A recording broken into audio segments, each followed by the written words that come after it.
Hi friends, this is சரி cinema bus அப்டேட்டில் முக்கியமான 2 அப்டேட்ஸோடு வந்திருக்குங்க. ஒன்று, தமிழக பாஜகவுடைய முன்னாள் தலைவர் அண்ணாமலை அவர்கள் பற்றினாக்கா இப்போ செய்தியாளர்கள் சந்தித்து பேசியிருக்காரு. அதில் அவர் ஒரு குறிப்பிட்ட ஒரு விஷயம் சொல்கிறாரு. ரஜினியை நான் மாதம் நான் சந்திச்சுன்னு தான் இருக்கிறேன். மாதத்துக்கு ஒரு 2 தடவையாவது நான் ஒரு நேரில் சந்திச்சிருவேன். அந்த சந்திப்பில் எந்த அரசியலும் கிடையாது. ரஜினி எனக்கு ஒரு குரு மாதிரி நான் அவரை பார்க்குறேன். ஸோ ஆத்மார்த்தமான அந்த நட்புக்கு இருக்கக்கூடிய அந்த ஒரு மனிதர் எப்போதுமே அவர் ஒரு இலக்கணமாக இருக்கிறாரு. அந்த நட்புக்குன்னு இருக்கக்கூடிய ஒரு நபர் அவர். கண்டிப்பாக அவர் நான் இதுக்கப்புறமும் பார்ப்பேன், சந்திப்பேன். ஸோ மாதத்துக்கு ஒரு 2 முறையாவது நான் சந்தித்து பேசுகிறது தான் இதெல்லாம் வழக்கமான ஒரு விஷயந்தான். இதில் அரசியல்லாம் எதுவுமே கிடையாது. அவர் எனக்கு ரொம்பவே பிடிக்கும் அப்படின்ற மாதிரி, எனக்கு அவர் குரு அப்படின்ற மாதிரி அவர் பேசியிருக்காரு. அந்த இன்டர்வியூ ஆன்லைன் சோஷியல் மீடியாவில் ரொம்ப வைரலாக போயிருக்கு.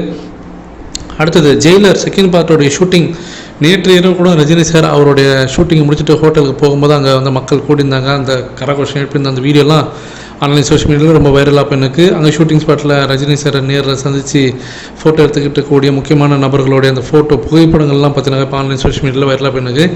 இதற்கிடையே ஒரு முக்கியமான அப்டேட், ரஜினி சார் பார்த்தினாக்கா நெல்சன் அவர்களுக்கு ஒரு உத்தரவு விட்டுருக்கார். என்னென்னா, கூலி திரைப்படம் மாதிரி இந்த படம் வந்துடக்கூடாது.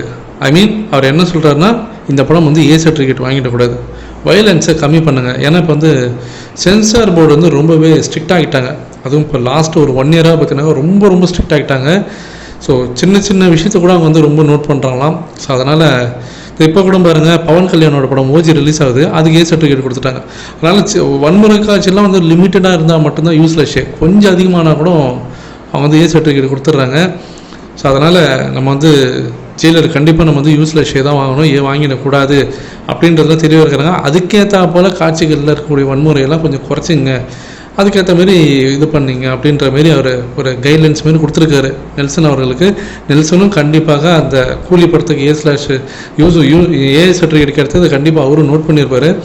பார்ப்போம். கண்டிப்பாக இந்த தாட்டி யூஸ்லெஸ் தான் நம்ம எதிர்பார்க்குறோம். அதற்கு உண்டான வேலையை சன் பிக்சர்ஸ் இப்போலேருந்து களத்தில் இறங்கி வேலை செய்வாங்க தான் நானும் நினைக்கிறேன். உங்களுடைய கருத்து என்ன அப்படின்றது கீழே சொல்லுங்கள் ஃப்ரெண்ட்ஸ்.